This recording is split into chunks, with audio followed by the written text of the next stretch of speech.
Good evening, everybody. Let's see. I'm seeing there's some folk out there, and it's great to see you. You see that I've got the special guest we've got on this evening is my wife, and we're going to be talking about insurance. Um, so before we get into that, I just wanted to just greet some of you all that are already there. I'm so glad to see you out there. You're already communicating with me to every. Oh, when we got some. Well, we got some new people too. That I'm not aware of, but it's great to see my usual, what do they say, the usual suspects that are there.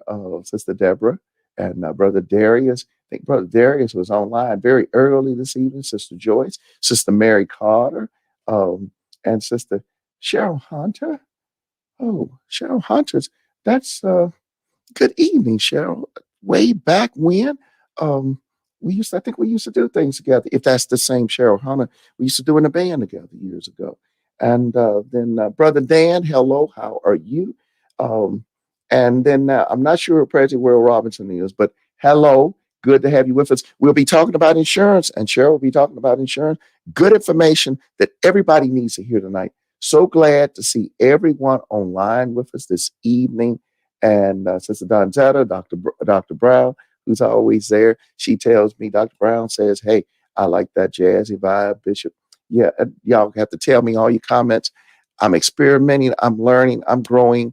I'm having a wonderful time of preparing lessons for you. Wait until this Wednesday night. I'm doing something different. I'm actually going to be repeating a message, uh, but with enhancements, things that I want to do. Um, Minister Eva, hello to you. Great to see you too. I'm always glad to have you involved. Um, Sister Michelle, hey, I'm putting that up there for everybody. If you didn't get a chance to hear what my wife did on this past Sunday, you need to go out there and check it out. Uh, some of the things that I even put in the intro is where she's talking about wisdom. Just because you have knowledge, it does not mean that wisdom comes with knowledge. And there's a lot of knowledge that's in the world today.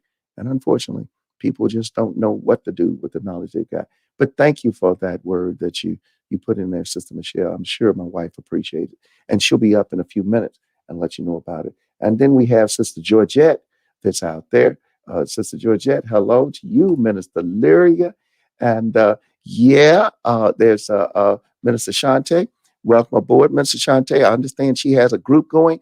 Hey, and let me say to everybody else out there, and Cheryl too, since I know you've already told me who you are, let me say this. I'm going to invite you to the church. Come on over. Because what I'm trying to do is to empower people as Minister Shante is here to do the work of ministry, to do what God has called every individual to do. I see the mission that God is placed upon me is to empower every member of the church that has a heart to glorify God, to give it all that they can, to give them opportunity. And Minister Shantae has started a group, and in that group, she's working with people, helping them as on a group that's involved with health. And Minister Shantae, put in the comments what the name of that group is so everybody can know about it, and put information as to how they can find that. But those are things that I want to do is to empower every one of you to operate in your gifting. Pastor Jim is asking you to take the gifts test so that you can refine what you're doing. This ministry is on the move. We are on the move to doing things. So post COVID, when things open up more, we can hit the ground running. And every one of you, if you have prayed and if you are willing to get on the narrow road to walk the way that the Lord would have you to walk, I want to give you that opportunity. Let me just use some of my little things that I like to use here um, to talk about it. If you are willing to get on that narrow road that's going to keep you confined, of course, to the way that the Lord wants you to work, if you'll do it, I want to give you the opportunity to do it because small is the gate and narrow the road that leads to life, and only a few that find it. And this is what I want to give every one of you all an opportunity to do. I want to give you the opportunity to be able to serve the Lord, to glorify God. And I'm willing to, under the ministry, to use resources that we have to assist you. If that ministry that you're trying to do, or the work and service you're trying to do, lines up with what God says to me, and if it lines up with what God says to me, then as pastor, as the bishop of the church, then I will work to help empower you to fulfill the will of God in your life. Okay, just wanted to say that, and so that that will be known. And Sister Shantae says it's renewed fitness and wellness. Next thing you need to put in there, let's see, for your information, fitness located on Facebook, helping you as a whole person, mind and body. She's taken that up in order to do it. And if you want to get out there and know about how to do what you need to do, to see, a part of what the word of God is we need to take care of our temples. And that's what I'm concerned about. That's the reason we have medic. That's the reason why when this sister came to me, she said, I would like to work with people to help them to know how to remain fit, how to eat right, and how to do things that'll take care of their temple, their body. I said, have at it, giving her the opportunity. Perhaps the Lord has said some things to you too, the gifts that you have. And once you come, discuss it with me. Let me know. And maybe we can build a team. Now, as ministers or as someone who believes that God has called you to something, you're not a leader until you can start leading people. I want to give you that opportunity. Sister Cheryl, who's with us right now, she says, that's awesome. I'm glad, Cheryl, to have you involved tonight. Come out and see us. We're fully open. I'm inviting everyone to come on over to the church and be involved with what we're doing. Let's see what else. And let's see. Dr. Brown says, you're doing yourself a disservice if you miss First Lady's message on yesterday. I say, yay, yay, yay. That is so true. Uh, and I'm going to say my wife did a marvelous job yesterday in delivering the word. And some of y'all are going to say, yeah, you would say that. Well, no, I don't have to say anything. I can just say that she delivered the word on yesterday. Y'all, you need to see it. I could say that. But I said a marvelous word. In fact, she and I have been talking about the revelation that she's gotten from it and how so many of us need to know with all this information, we need to know how to get wisdom to use it in the right way. Um, let's see. And then Sister Bacara, and I'm stopping right here because I might be 10 minutes into what I'm doing. And I need to stop and we got to hear what my wife got to say. So I'm going to bring her on right now. And I just thought about something else I'm going to start doing when I start bringing on guests. Um, yeah, I'm gonna get my theme song and bring on themes like Johnny Carson used to do. I'm gonna start doing all that stuff and make it make it work. Sister Evan said it was awesome, y'all. If you missed it, you need to check it out. Remember, I'm using YouTube as a means of ministry, and I'm trying to find other ways to get that word out there for people to learn. Wednesday night, I'm doing something different. It's going to be unusual, so take a look at it. I'm working on it all sometime tonight and all day tomorrow.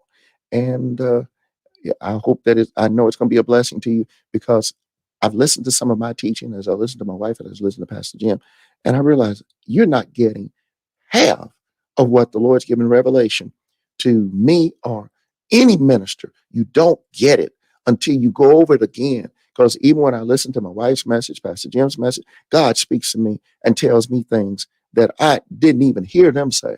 So he'll do it with you too. So much being said. So let's get ready. And again, I'm fixing to bring up a most lovely lady, a wonderful woman that I've known uh, for almost now, as much as I've been alive. Uh, I mean, she's been there. I mean, more than half of my life. We've been married, I think it's about 44 years now. That's a long time. A lot of folk been married 3 and 4 times in 44 years. I hope it's 44, y'all. If I've messed up, y'all pray for me. But I'm about to bring her in here right now. So let's bring my wife in on the scene right now. Sister Pat, there you are. How are you? And I'm disappearing. I need to fix that. So I'm I am wonderful, and it's been 43 years in August, Bishop. You're close. So it's all good.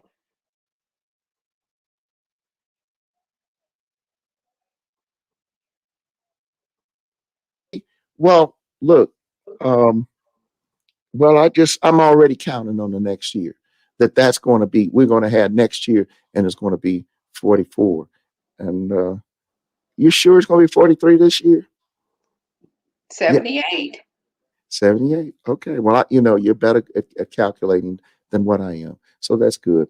So let me get her to talk a little bit about let you know that she is. I'm gonna put the information up here about where she is. She is located right there on that screen there. You can see it. You're going to want to talk to her after this. There's a phone number that's right up in the corner there. So you can see that up in the corner. That's 205-956-3276. You want to talk to her. And look, you might want to put a quote in tonight to ask for these various things we'll talk about. You might have an auto, want to check out on auto insurance, homeowners insurance. There's condo, and Pat, we didn't talk about that. People need to know about that tonight, and we need to bring that up. Renters insurance, life insurance, hospital income insurance, Medicare supplements, and here's something that's really good. Y'all know Bishop would love it. It is pet insurance. So I might need to get a quote for what to do with the various cats that I have. You all know that. And so you can check out all these various things that she has. So, and you check her out at the phone number that's there. Now, Pat, I want to give you a minute or two so you can start talking about the different types, as I just named a few of them there. If we could start with auto insurance, and let's talk about it. How long will it take for, because you see you got a quote over there that was on the screen. How long does it usually take a person to get a quote for auto insurance? Or maybe let me just let you open it up with no, and I won't do any questions. Say what you want to say, and then I'll go into questions. And y'all out there, you can ask questions too. So be sure to put them in the comments box. Okay, you got Okay, that. thank you so much, Bishop Lowe. I appreciate the opportunity to talk with people about insurance. It is my heart. I have worked for State Farm Insurance for almost 41 years. It will be 41 years in August. And since being there, I have learned so much about the industry, so much about why we need insurance, the different policies that we have, what works better for most people. So it's really been interesting career. I love it. And I am so glad that God ordered my steps because in what I get to do, I'm an agent with State Farm, and what I get to do, I get to help so many people in their time of need. And that's kind of like what we do in ministry. We're there to help people in their time of need. So I think that it's one of the most rewarding careers that there is. And I really love to talk with people about all lines of insurance, but especially about life insurance, disability insurance, auto, and homeowner insurance. Now, those are my favorite. I don't know if they're in that order, but I love to talk with people about all different lines of insurance, especially those that I mentioned. All right. Well, let's talk about some of these lines of insurance. I was going to ask that question as we were talking about people can get a quote. Uh, how long does it take if they were to go online with what we had up here a minute ago? They were to go out there and go online just to get a quote. Maybe how long would it probably take for them to get something? You can get a quote in 5 minutes. But it really depends on you. You put the information in. You go out there and it's going to ask you information about the vehicle you drive and who the drivers are in your household, things like that. You put the information in and it will give you a quote based on the information that you enter. So you mean in about 5 minutes they can get a quote on their insurance, so they can, and but Geico says in 15 minutes or so. Y'all can do it in 5. Is that what you're I saying? don't know about Geico. I don't know much about how they work. But yes, with State Farm, you can get a quote in about 5 minutes. Some of the questions they ask you are the year and make and model of your vehicle. It will ask you about your tickets and accidents and what your age is, and it might ask your address and things like that. But most of the information is information that you enter that information in, and then you have to go through and choose the coverages you want. And I'd like to talk with everyone a little bit about that because it may take a little time to go through and actually choose the coverages. If you're comparing it with something, all you need to do is get your ID card, or get your declarations page. The declarations page is the page that lists out all of your coverages. Put that right there with you as you're doing the quote if you want to do a comparison quote, and you can get it done in just a few minutes. So they can do this. Like I said, it's 15 minutes with Geico. So you said about 5 minutes. That's pretty fast. So they can get the information and make comparisons if they want to make comparisons. But between the insurance companies, why do you feel that State Farm is the better of the insurance companies for somebody to go to? You've been there. I could go on and on and on. Yeah, I've been with State Farm almost 41 years now. And during those years, I've had the opportunity to interact with other companies, especially in the claim process. And I found State Farm to just be the company that wants to pay you every single dime that they owe you. I find us to be fair. I find us to offer good service. I think that the agency system, which we operate under, is the best because you have agents that are there advocating for you that will help you if you just reach out and let them know that you need help. And, State Farm is just a good company. We're the largest automobile insurer in the country. And that says a lot about us. It says that there are a lot of people who put a lot in, and it's a good company to do business with. So I think State Farm is the best. I think that I wouldn't dare have insurance without at least checking with State Farm, and not just rate shopping, because it's not always about rates. What you want to make sure of is that when something happens, and that's what you buy insurance for, when something happens, you want to make sure that that company will be there to take care of that loss, to reimburse you for that loss. You want to make sure that they will be fair with you. And it's more than about rate, it's about service. And State Farm is the best. In regards to service. Okay. Um, I'm going to ask you also if you can turn down your volume just a little bit. We're getting a little bit of a echo there. If you can do that, but you're saying that State Farm, though its rates, as I know, may not be competitive with some of the others, it's the service that you believe is the most important thing that people need to look at. State Farm is not always the cheapest, Mm-hmm. but rates go in cycles. And it could be that during this cycle, State Farm is very, very competitive. We may be a little bit less. And a year or two from now, your company will have made all that up, if you're with another company and then some. Rates go in cycles. And to me, it's not a good thing, though, to change every time that cycle shows that somebody else is a little bit cheaper. Because what happens is that if you ever start having claims, say, for example, you have a claim now, and then 6 or 8 months later or a year later, you have another claim, those claims will affect your rate. And they could make you ineligible just depending on the claims and how severe they are and in what period of time they happened.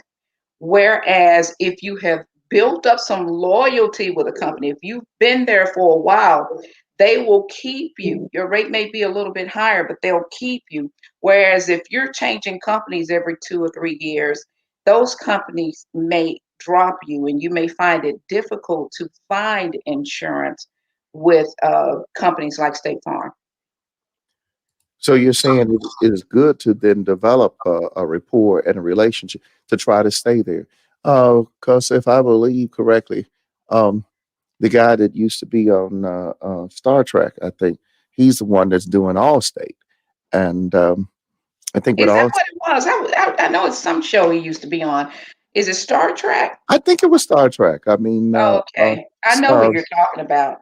yeah, it was Deep Space Nine or something like that. I think Oh, he okay. had the kind of voice that went like that. Right, right. But yeah, so I'm thinking, with Allstate, because they're always coming out trying to get you to go to this one and then only pay for what you need in the other one, and so all these kind of things. But you're saying stability with one long term works out, and service is the biggest thing with State Farm. Most definitely. Yeah, we have competitive rates as well now. We have Okay. good rates, but service is important. But also, when you're with a company for a long time, you build up discounts, a loyalty type discounts, is accident free discounts if you don't have accidents for a certain period of time. You build all those things up. and you don't want to move somewhere and have to start over again. And when you move, that's very important. When you move, you're new to these people. So, say if you have an accident shortly after getting there, then that's going to affect your rate. And if you have another one within a shorter period of time, then a short period of time, then it could affect your eligibility with them. They might So, cancel or non-renew your insurance. so they could push it back up on you if you never know when you go that you might have an accident or something might happen, and you could do a claim, and then they'll change your rate right after that. Is that what you're saying they'll do At the renewal, yes. at the At the renewal? renewal, more than likely your rate will change, and it can affect you going back to the company you were originally with. Hmm. All right. Well, let's talk about auto insurance and what if, in answering a question like this, what if somebody misrepresents on their about their driving history because they want to get a low rate? What happens in that case? Do people do that? You know that Most every day. I'll answer that for you every single day. really, I mean, You can, when you go out there and you put in that you've had no tickets and no accidents and you have no youthful drivers and all of that, and you get this really good rate, more than likely the insurance company is going to order your motor vehicle record before they bind coverage or shortly thereafter. If they find that you have lied about all of those things, your rate will change, or you could be denied coverage, or you could have your coverage rescinded, which means the insurance company can say, you know what? They lied about this and it's so bad that we don't want to have anything to do with this, that we're just going to act like that they never had a coverage with us at all. We're going to void this contract because the information they gave us was so wrong. So it doesn't do you any good to do that. We will have access to that information, and before the policy's issued, it will be issued correctly. So it does you no good to do that. now something you just said. So if I don't have insurance and I need to get insurance, maybe I've had an accident. I don't tell you, um, but I do it, and you can give me insurance in an hour or so, can't you? Oh, I can give you insurance in 5 minutes. Okay. But we're going to know now. What happens is this: once you decide you want to bind the coverage, we give you a rate initially based on the information you give us. Okay. So Hmm. you say, hey, I like that rate. So now we go on to the next screen that says we're going to bind coverage, which means we're going to put this coverage in force. You've agreed you're going to take it, you're going to pay for it. This is what you want. When we go to that screen, it will order your record. So it will order your motor vehicle record, and it's going to tell us what you have. And so So it's in going to other say you words, have accidents and tickets. you won't give me the policy because you'll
hey, I see that we had a little problem there. We're back right now. I'll get my wife back online. Um, and let me just let her know. Click the link again, Pat, so we can get back in there. All right. We need to do that. Okay, good. We'll get you back in. There we go, folk. We'll get her back up in a minute. Um, Again, I learned all these experimentations here. So you were back. Let's make sure I got all my folk back out there. Are y'all getting it? It says besides that, we can see it. Brother Darius lets me know. Though that's on something else there. All right. Um, making sure we're back live here, y'all. So give me a comment so I know that we're back up online. I think we are. It appears as though we are at this point.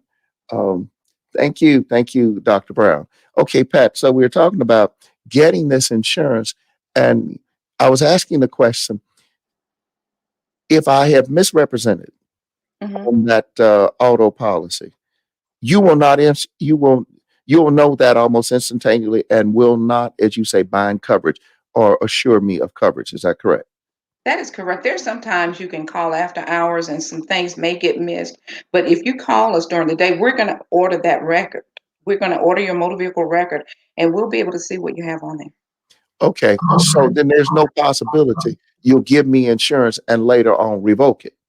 No, there can be because How is there that? are some things that can happen. There's some things that can happen that we may not get initially Hmm. that could cause it to be. Most of the information is out there now.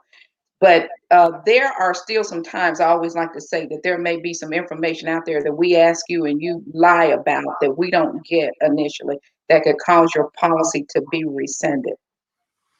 And now, if it is rescinded, I want to ask this question for people for whatever reason, and I know it's in life insurance because, of course, I used to do that. Um, so, if it's a misrepresentation, if the policy is rescinded and there are 3, 4, 5 days and I don't have insurance, what does the state do if I don't have insurance? What happens? Nowadays, when you go and get your tag, you have to prove that you had insurance on that car. And if for some reason you can't verify that, and all of these insurance companies are somehow linked into the system with the state, they know when you have coverage and when you don't. For the most part, I guess there could be an occasion when it might get missed.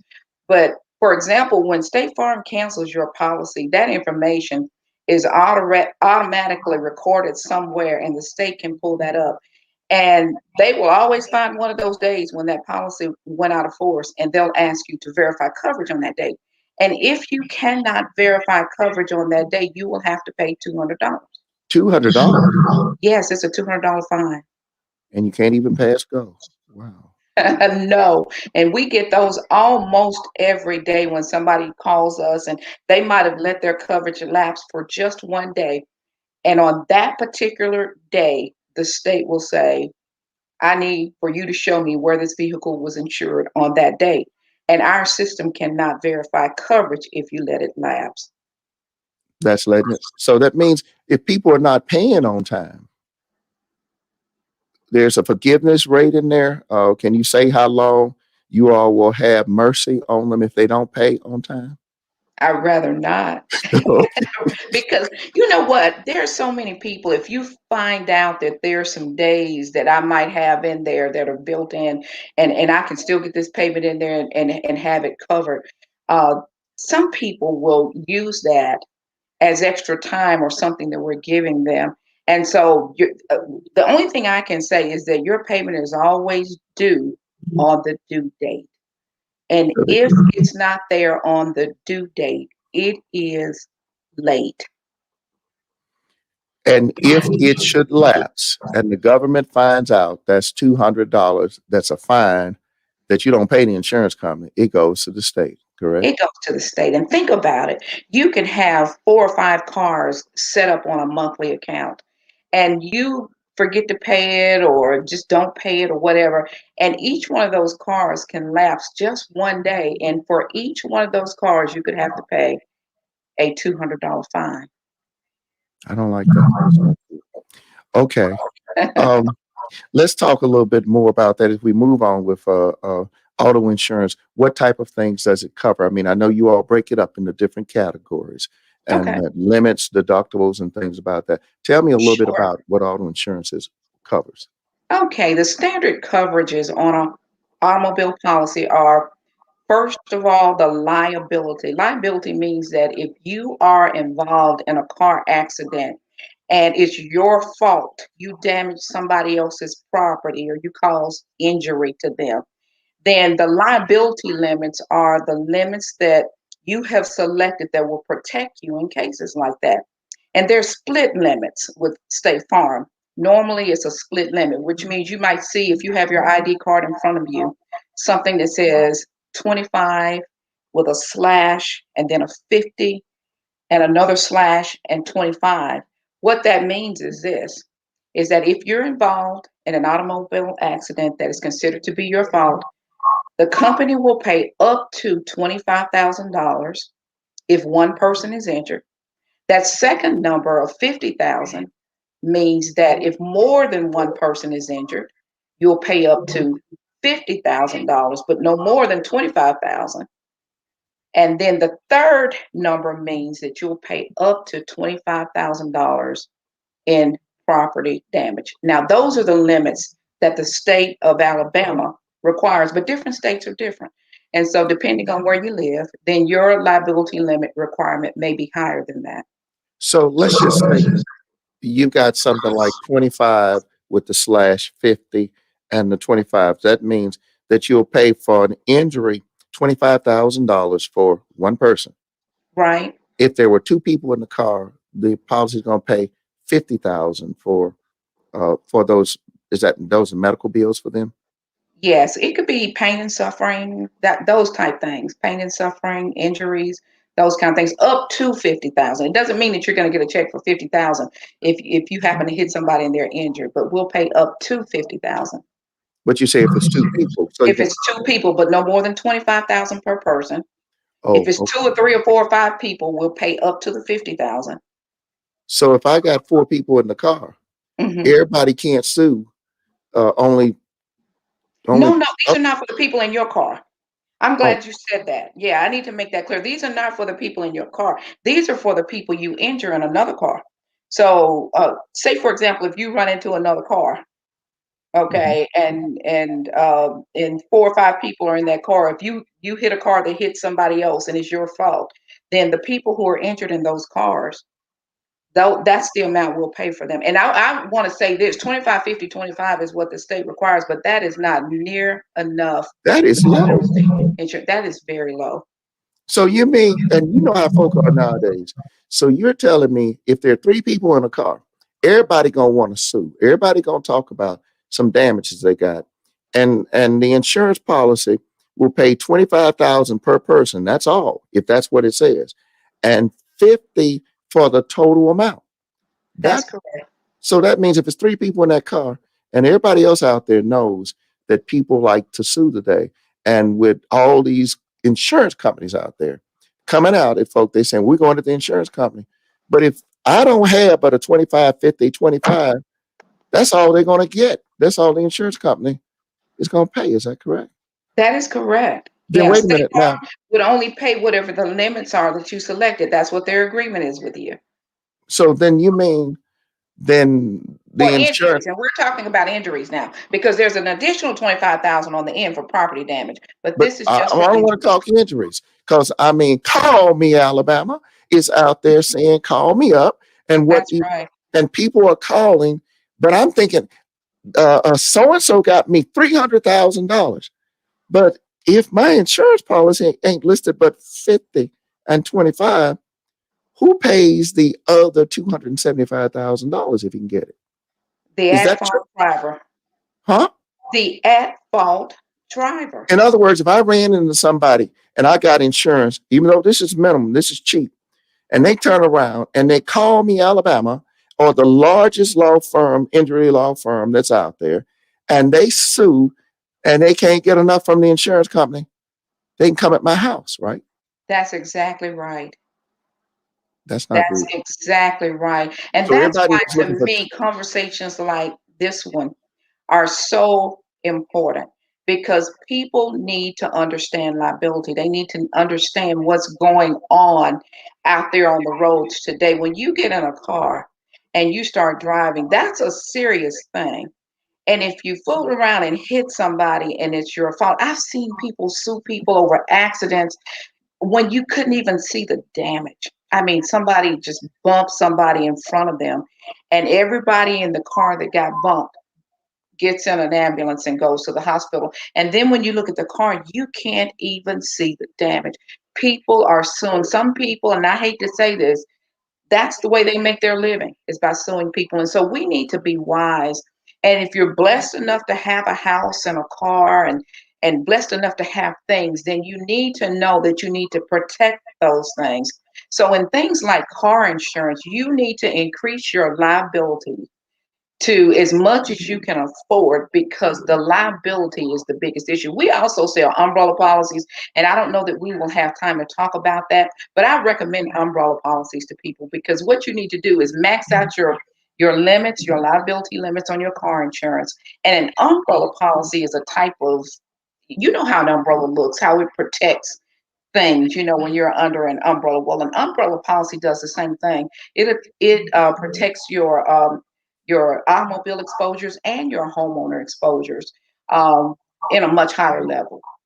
But liability is huge. So I encourage everybody to look at your automobile insurance.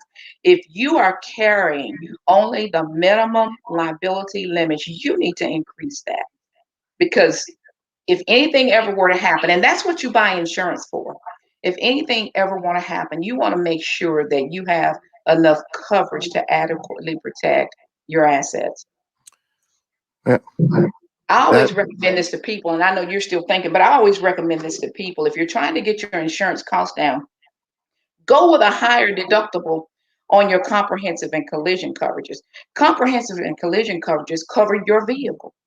And those are coverages that you can manage. I mean, say if you go with $1,000 deductible, for example, that's a lot of money. But at least you know, if you get involved in an accident that's your fault, that the most you will be out of is $1,000. But if you hit somebody and it's your fault, and it's a liability issue and people are injured, it could be $1 million. Easily, and then easily. the insurance company is not going to pay but $50,000 at the most. If that's what so the insurance company will pay whatever it is that you told them you wanted. You choose your own limits. And so they will pay up to whatever the limits are that you choose. But I always tell people, when you're looking at things, you can manage a deductible, you can set that aside. But what it's hard to plan for is what liability will be. Does everybody understand that? Okay, well, I mean, there's some comments that are out there, Pat. I'll look at those in a little bit. Um, but okay, I guess I knew this, but I totally hadn't been thinking about it, because I mean, and for everybody out there, I've just let my wife handle all that, and she handles the insurance. But as I remember, I mean, that's not good. I mean, that 25, 50. I think I remember this years ago that's what it was. But you don't. It was 2040-10 up until just a few years ago. Believe it or not, all you had to have was $10,000 of property damage insurance in the state of Alabama at one time. And now you think about that, $10,000, you run into a car and you total that car. And so maybe it was a $10,000 car, but what if that car is pushed into an 18-wheeler and that 18-wheeler has $50,000 in damage? Well, you're responsible for that if that's your fault. So this could hurt. Yeah, it could hurt. Okay. But that's the purpose of insurance. People need to understand insurance is for some type of loss that you had not anticipated. And what you did say, up their deductible to something that, so that the risk is the more expensive parts are taken care of by the insurance company. So the higher deductible means the lower amount I probably have to pay. Correct? Yeah, the higher deductible means that you're going to pay a lower premium for those coverages. And so if you're concerned about the rate, if you're trying to get your rate down, one of the things you can consider is a higher deductible. Other things that you can do to lower your insurance rates would be, the longer you're with a company, that makes a difference. If you multi-line, meaning if you put your homeowner insurance with your automobile insurance, that gives you a discount. They have other things you can do. Drive Safe and Save is a program that State Farm offers that saves you money. And it's like those you remember what the old pagers used to look like Yep. back in the day? Young people don't know what that is probably, but there used to be pagers, y'all, that were just so big, and it's a device about that size, and you can put that in your car, and it tracks your driving. That Yeah. also saves you money on your car insurance. Okay. So let me ask you something. if I get in an accident, not me, we're not going to talk about that. But if somebody out there got in an accident Oh, and I they know didn't that's have right. the insurance, so they could lose their house, they could lose their life savings. What's the worst that could happen if after they lose everything? Is any possibility if you can't pay? Oh, I would think that that's pretty bad if you lose your your house and your car and your savings and all of that. That's pretty bad, don't you think? Well, yeah, but okay, but no possibility. They don't do that old time stuff. You can go to jail for stuff like that. And I'm not sure about that. I don't know if I don't know of Okay, well, anybody we're just going to personally. assume that's old, and you can't pay because that's what they used to do. History, I know about all of that. All right, let's move on to some other things. And let me can I say one other thing as well? And I Sure, want to say because this. you I'm know not sure more. what question, but I want to tell people this. A lot of renters do not have renters insurance. Well, now I was going to go to that. I'm going Okay. down to that. I'm just dealing with auto right now, Okay. um, and making sure. So, what about? Let me. I think this might be important. What if somebody's listening to us right now and they got? Look, I just need some insurance. Let me get the minimum amount that I can put on it. So they got what the state says, but now they're hearing that they could lose their house, they could lose their bank account, and they want to change their coverage. Is that easily done? Oh, yes. All you have to do is call us up or go online. Most companies now have online access. All you have to do is go online, make those changes, or either call your agent, and they can do that just on the computer Okay. in a minute. Yeah, that's Are they easy to still do. Are they still treating young men differently than young women? Treating Oh, them differently. You mean are yeah, the rates different? yeah. Yeah. The rates are different in some cases for men than they are for women. Insurance is based on probabilities and statistics. And what statistics show is that young men have more accidents than young women do. And so their rates are higher. And but you get to be a certain age and it kind of equals out a little more. So, but yeah, younger ages, men do young guys pay more than the young ladies do. So when Jim was at a certain age, we paid more for his insurance than what Adrian had to pay. Is that right? That is correct. Okay. All right. Now, what about credit scores? Does the insurance company pay any attention to? Do they know anything about that? Most definitely. It Really? seems like so many things now are affected by your credit, and insurance is one of those things.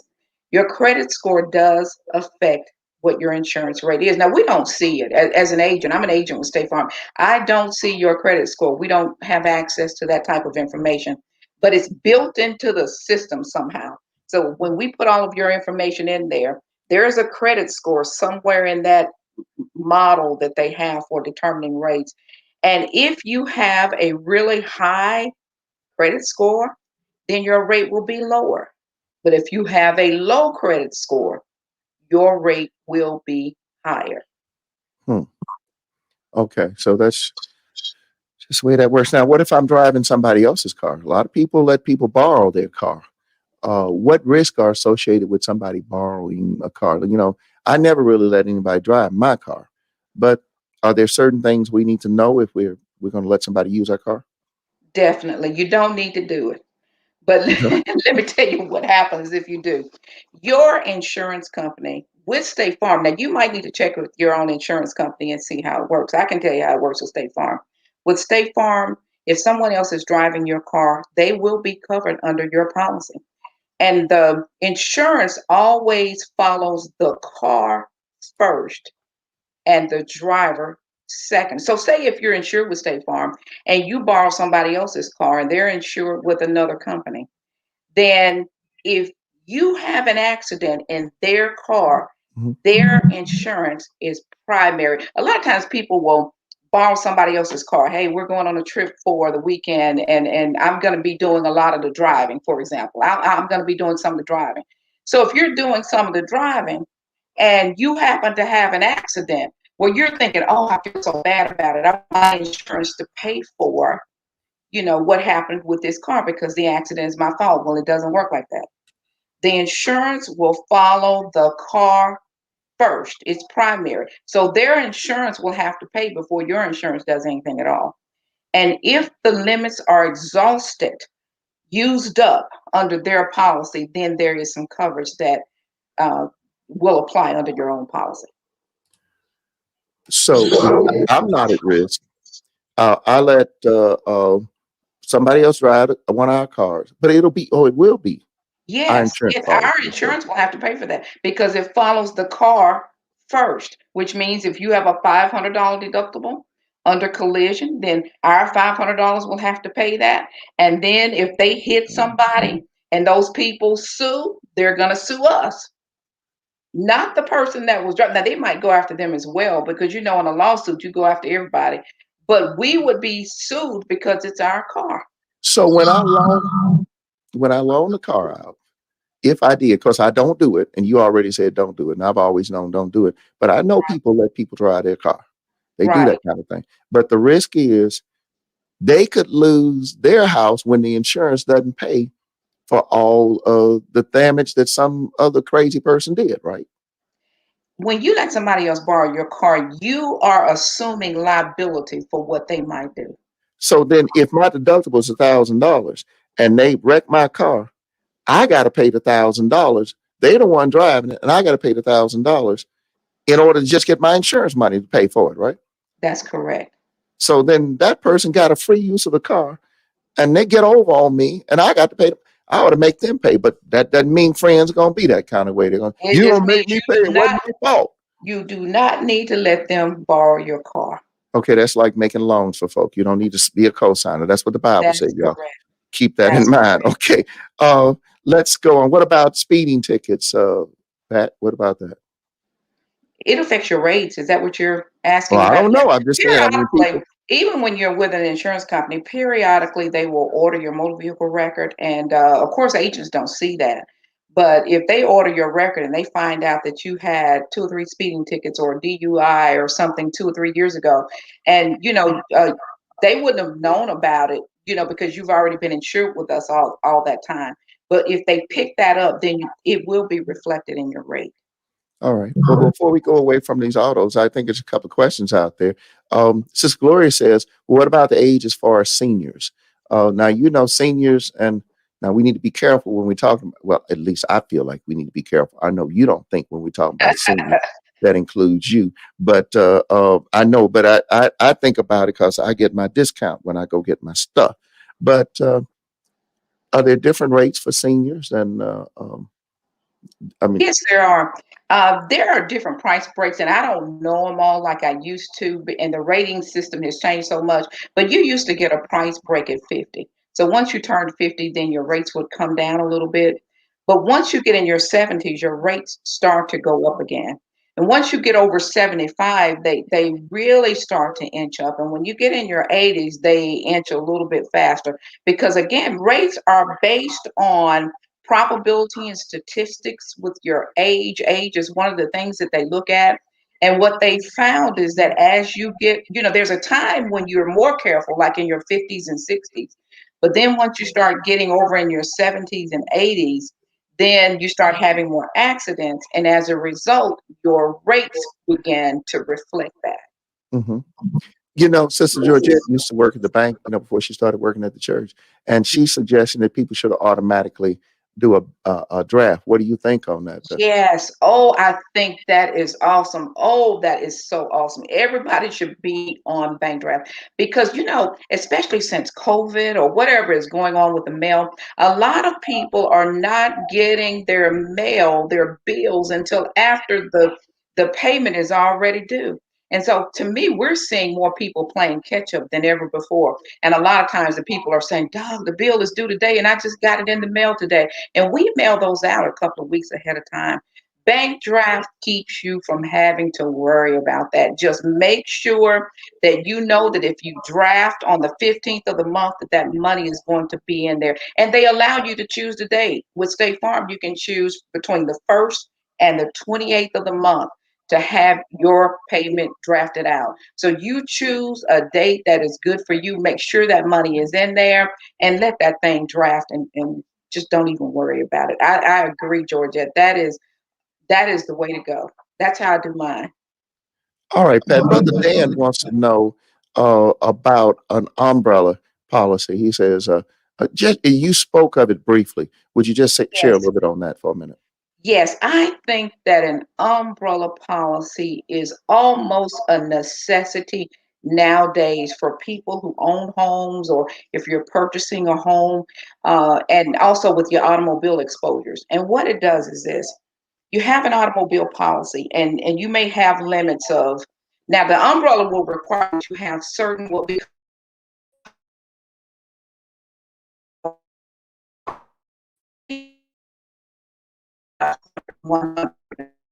that your your fault. You'll pay 250,000 to that.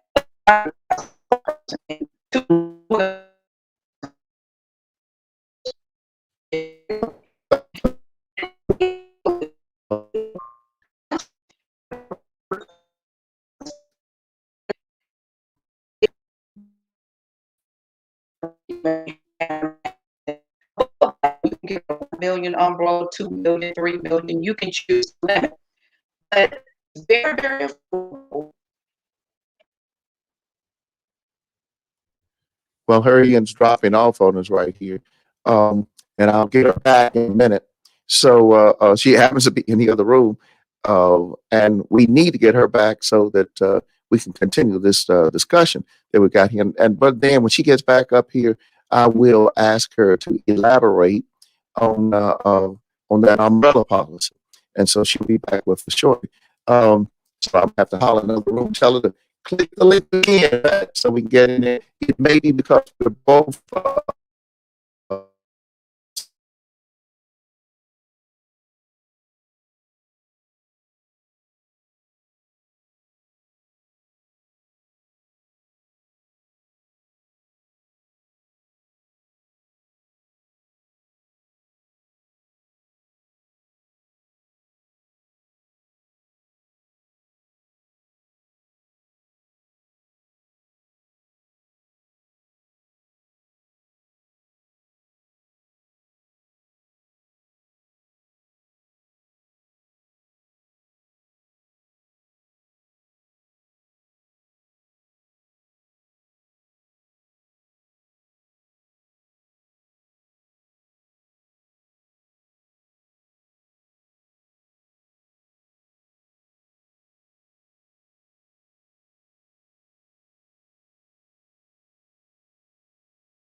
all. Um, I think we're there. Um, so let's get back online. I think you're there. I'm sorry. I don't know what's going on here. I'm showing that we have unstable Wi-Fi. I've just checked with yes, and I'm checking with my provider because I got problems with them at this point. This happening like this. 1 second, y'all. Put Pat back in here. Let her talk. Pat, continue on with the umbrella policy as you discuss that so we can continue with that, okay? Okay, what I was saying is that I feel like anyone who really has I a don't have great exposure based on having a house and cars and things like that, you really need a liability policy. You need to consider getting one. And what it does is protects your liability in case something really bad happens. And to have an umbrella policy, you will be required to have underlying limits, certain liability limits on your automobile and homeowner policy. And then, for example, if you have a loss that exceeds whatever those limits are, the umbrella policy would pick up like an umbrella does. It will overlap your homeowner and your automobile exposures and provide protection. All right. Okay, Pat. Now let's talk a little bit more about that. I think that answers his question. Let's go into this. I want to, as we, and I apologize to everybody. Let me get back on the screen in here. I apologize to everybody about the complications we're having. Remember, I told you I'm learning this technique and I'm getting it down. Um, I I want to talk a little bit about life insurance, Pat, because that's very important. Let's discuss the types of life insurance and what you would, as an insurance agent, what you think is ideal for people. Okay. There are three basic types of life insurance, and they're the whole life policy, the term insurance, and universal life. A whole life policy is a policy that is designed to last you for your entire life. The premiums tend to be a little more expensive, but within a whole life policy, you have cash value that you can borrow from. Some policies pay dividends. And the things I love about whole life policies are this is that your premiums don't increase. So whatever you start with on your whole life policy, then your premiums remain the same. Now they have different features on whole life policies. You can get whole life policies that you can pay up in a certain number of years, maybe 15 or 20 or 30 years or whatever. But they're good policies and they're policies that you can use to help supplement your retirement if you get whole life policies at a very young age. I have seen people with us that started whole life policies 20, 30 years ago, and now they have thousands and thousands of dollars. I have one guy that had close to $100,000 in cash value and dividends in his policy, and that he started many, many years ago. So that's a big supplement to his retirement. And so whole life policies are good for that. Did you have a question, Bishop? Yeah. You said that he had. Uh, I remember it stores up cash value. Then you Yes. can borrow against that, can't you? If he had 100,000, he could go borrow that 100,000. Now, when it paid out, what would it what would it pay at that point? Now Would you it pay? can't borrow against the death. Well, okay, if you got $100,000 policy, uh, you can't borrow the $100,000. That's not what it is. You can borrow against the cash value of the policy. The cash value means that if I were to cash this policy in, what would be the value that this policy is worth? And so if you have $100,000 policy, the cash value in the policy may only be, if you've had it many, many, many, many, many years, you may have a $50,000 cash value. So What if you I can borrow that? What if I borrow it you can and borrow that. and I die? Yeah. If What's you my borrow payout that going to be? and you die, then your death benefit for your beneficiaries then would be whatever the face value of the policy is minus whatever the cash Oh, value is. so they will What I take was that out. saying when I was telling you about this guy that had all this money in his policy, he had cash value, but he also had dividends. State Farm has some great dividend paying whole life policies. And this man had gotten this policy way back in the day when the dividends were really, really well, paying well. So he really had about $100,000 that he could come and get out of his cash. And every now and then he would. He'd come out and take some money out of his policy and still had the policy in force. I think whole policies are great choices for some people, but some people may need more insurance than what they can afford with a whole life policy. For example, if you have small children, your need for insurance may be $500,000. It may be $1 million, because you may want to make sure that if something were to happen to you, that you want to leave money to pay off the house, and you want to leave money for your children to go to college, and you want to make sure that the family will be taken care of until they're a certain age. And so your need, depending on your children and what your situation is, may be $1 million. And to get $1 million in whole life insurance may not be in your budget at this time, but you still need the insurance. And so term insurance works perfect for that. In fact, I think most people need a combination of whole life and term insurance. Now, you need to get with your agent and let them explain all of that to you. But what the term insurance will do is that it will give you protection in case, something bad happens. And it gives you the protection at a much more affordable rate. Okay, so you might could get $1 million worth of coverage for 20 years, because in 20 years your children will be grown and out of the house, and if you can just make it 20 years, everything will be okay. Then you buy that policy for 20 years, but you also need a whole life in case you live to be 100, so that you'll have some protection. The term insurance is a lot more affordable, but it only covers you for a certain term: 10 years, 20 years, 30 years, whatever term you select. And kind of sort of in the middle of that is a policy that we call universal life policies. And they have some of the attributes of a whole life policy, in that you can take money out of it, but it also has attributes as a term policy. Because what happens, and it gets to be kind of complicated to explain it. I'd rather somebody call and let me explain this to you. But just know that it has the attributes of both a whole life and a term policy. And it tends to be a little less expensive than what the whole life would be.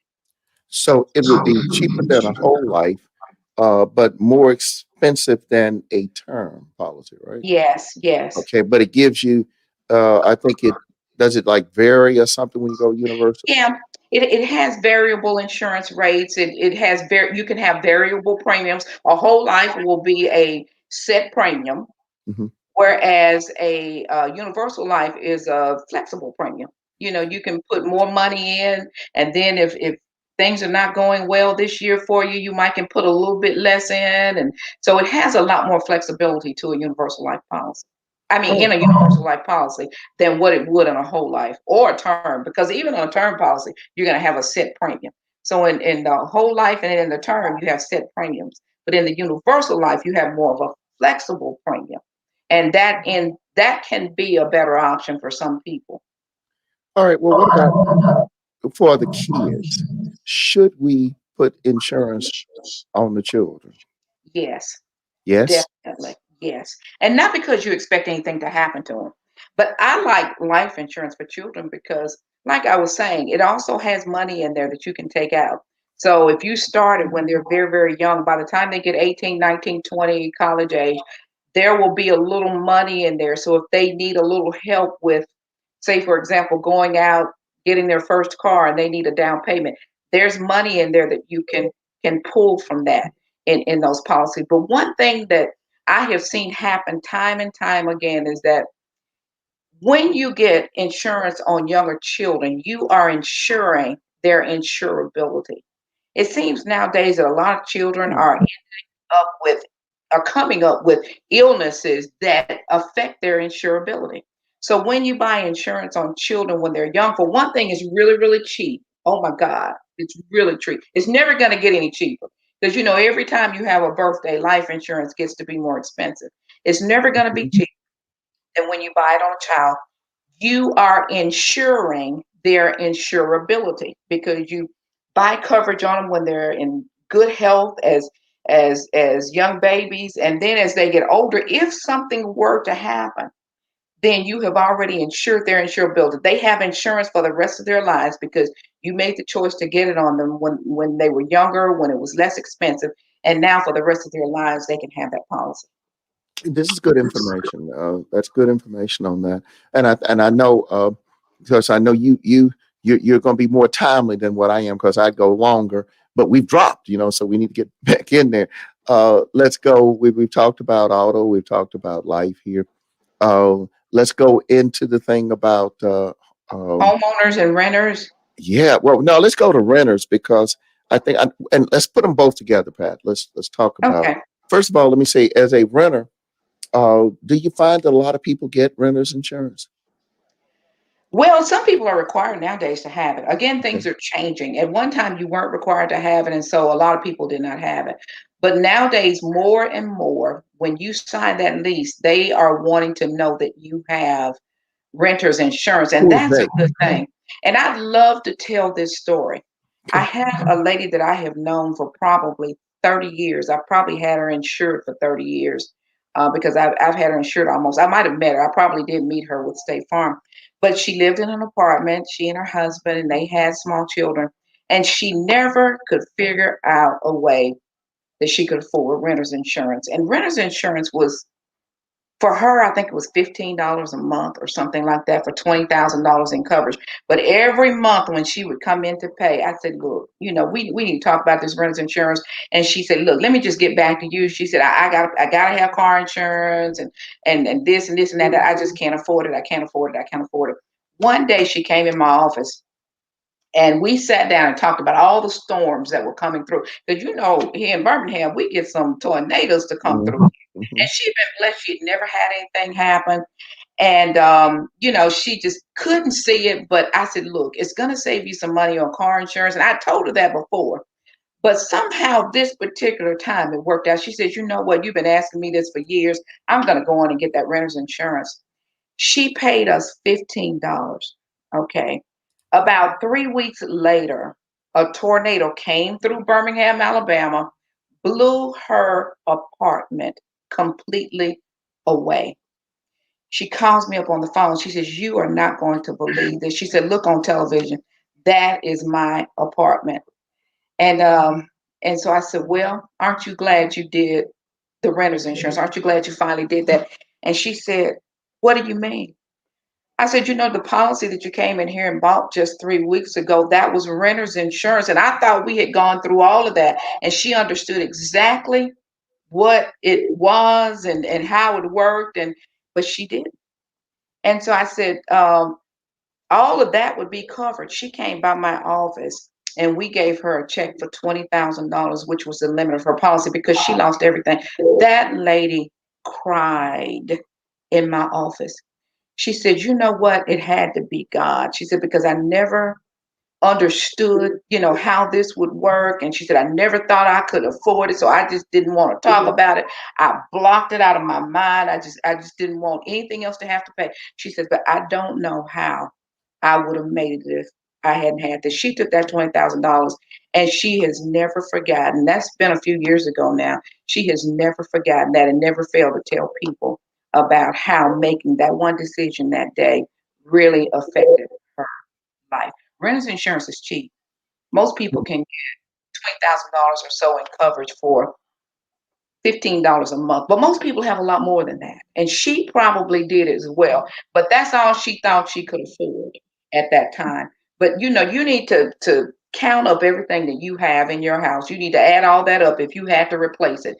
You need to get some renter's insurance. And you need to know this that if you were to do something like leave your water running in your house or burn your kitchen down and it damages somebody else's apartment, you can be held liable for that. Liability is covered under a renter's policy.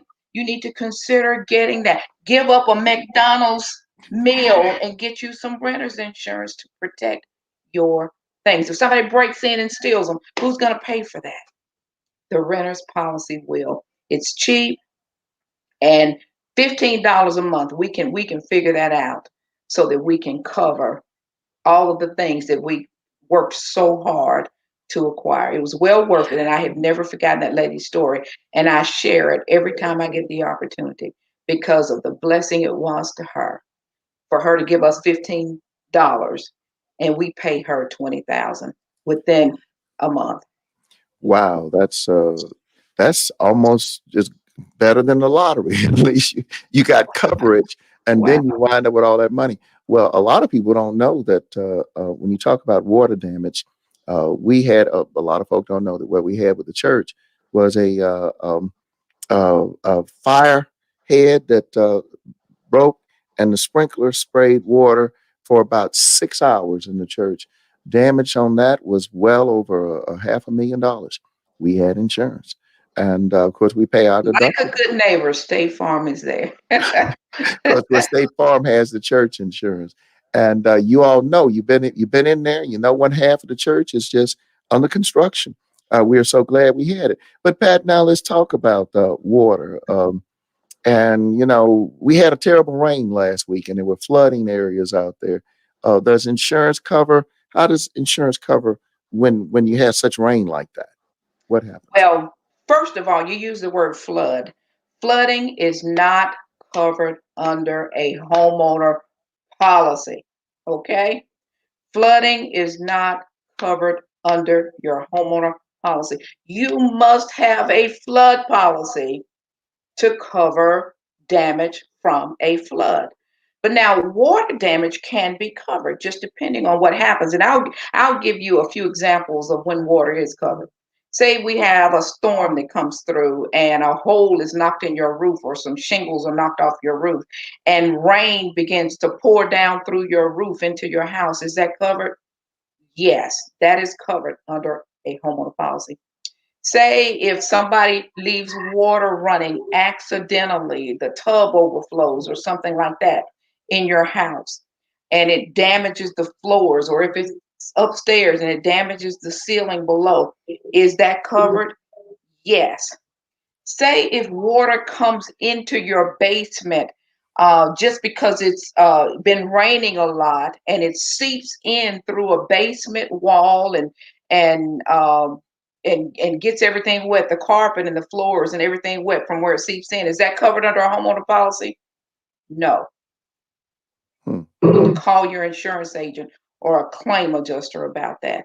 Most things that are sudden and accidental from wind and rain and fire and those kind of things will be covered. There are a few things that are not covered concerning water. Like normally when water seeps into your basement, it's some type of issue going outside with your foundation or the way something is flowing, it's not flowing in right.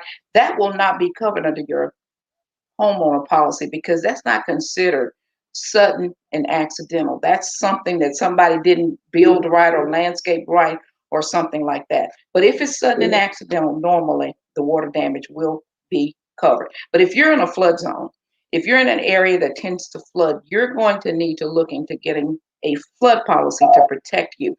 And if you have a mortgage on your house, normally the mortgage company knows what flood zone you're in, and if they suspect that you may have a flood in that area during the time that they're going to have that mortgage on their house, they're going to require it. But Pat, if you may want to check into that. I'm sorry. we got a question that Sister Michelle brought up. She says, "Well, what if you're not in a flood-prone area? Do you think you still need to have some type of flood insurance?" That's Maybe. a good question, Sister Michelle. It just depends. If you, you know, you can go out to, they have what they call these flood determination zones. And we have a way to go out there and look those up to determine what the zone is. And if you are in an area that's likely to flood in the next 20 or 30 years or something like that, I don't know, you may want to think about it and just say, well, do I want to take my chances, or what is the likelihood that it would flood over here? You may not want to get it. If you're in a really bad, there's some areas that are known to flood and you Mhm. need to get a flood insurance if you live in those areas.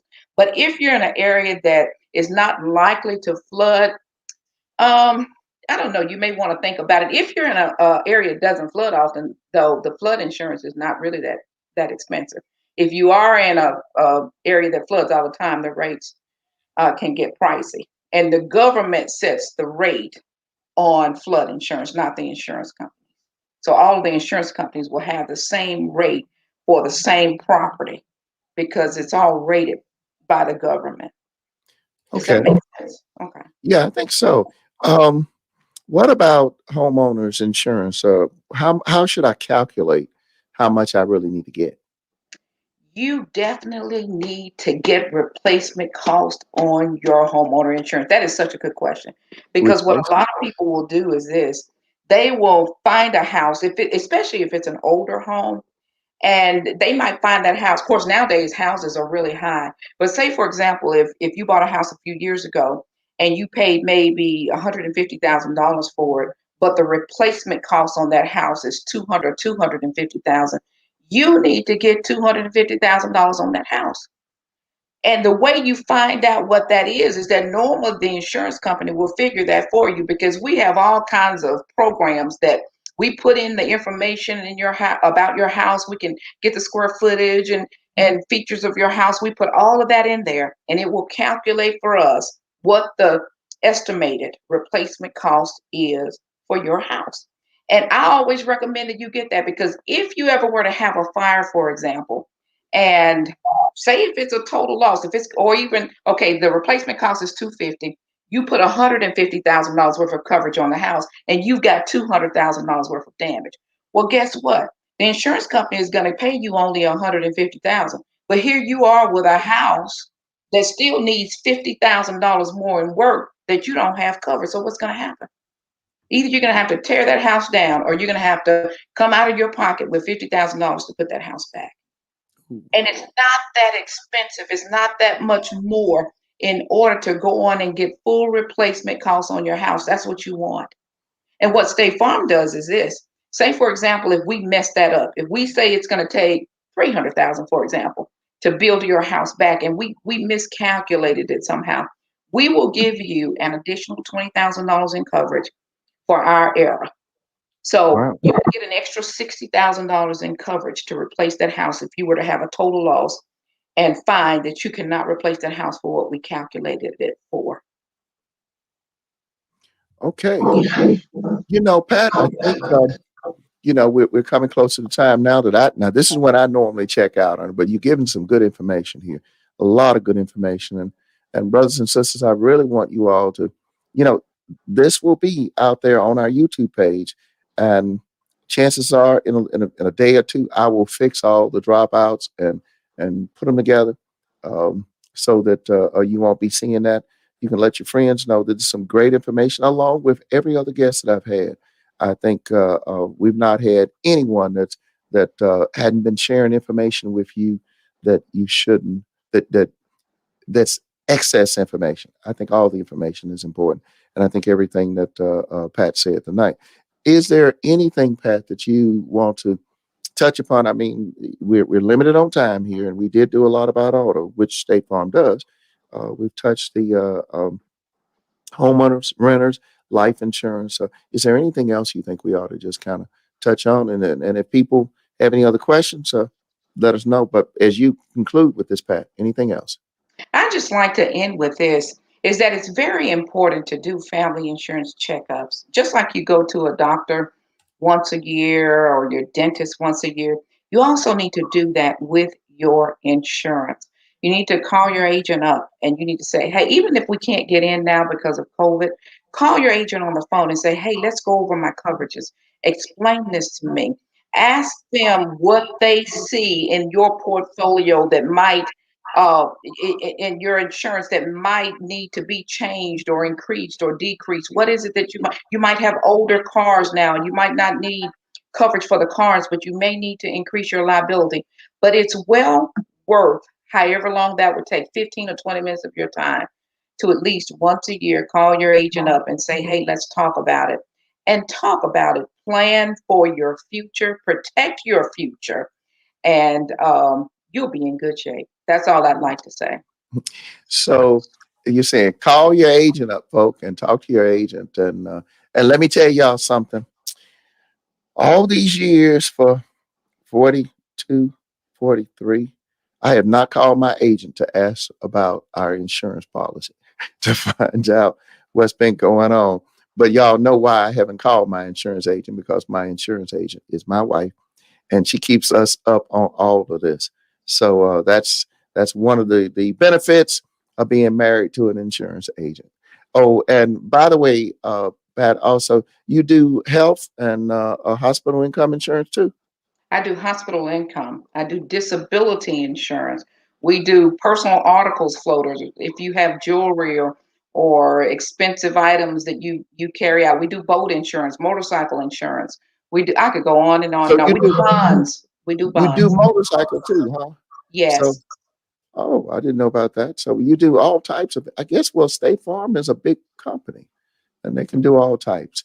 Um, all right, people. What I want to do is remind you again that you can get in touch with my wife here. Here's the information there that's on screen.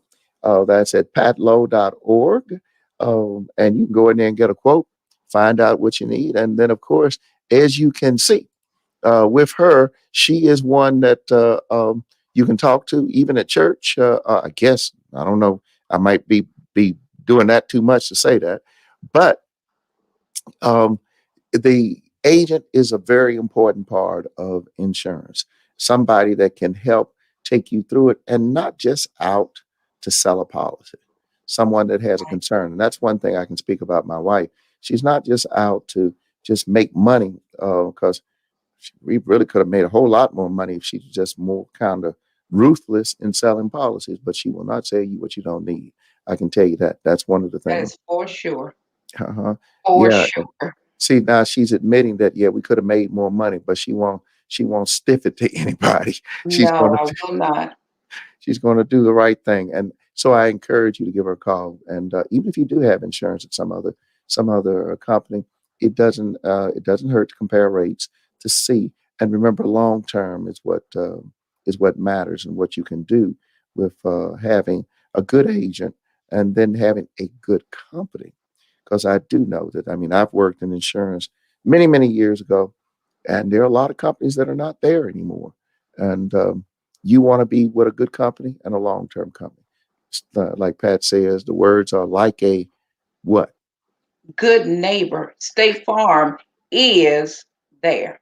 Yeah, and I've seen her she'll make calls to peoples and families and if somebody gets sick, she'll make phone calls to people in those families and she'll check it if there's a when she finds out about somebody that dies, she'll call the people and let them know. So that's when you got somebody that looks out for you other than the computer. And nowadays, computers are the ones that people get in policies with. But a computer cannot look out for you like an agent can. But all that being said, um, everybody I don't think he's got anything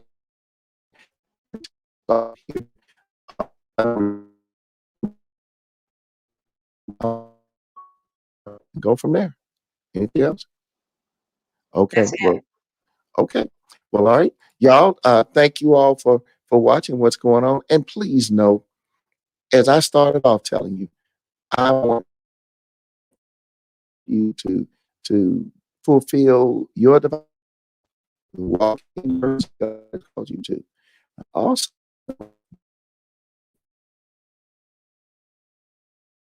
that you can be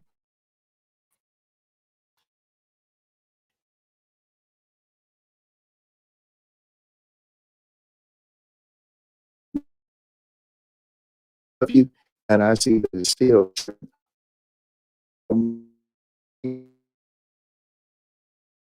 let me see if I can say that know one thing that I do love you, Pat loves you, and remember this one thing. You were created to excel and not fail.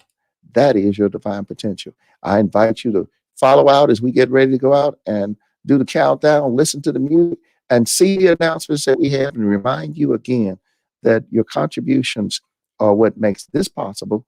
And you got a ministry. There's somebody right there for you.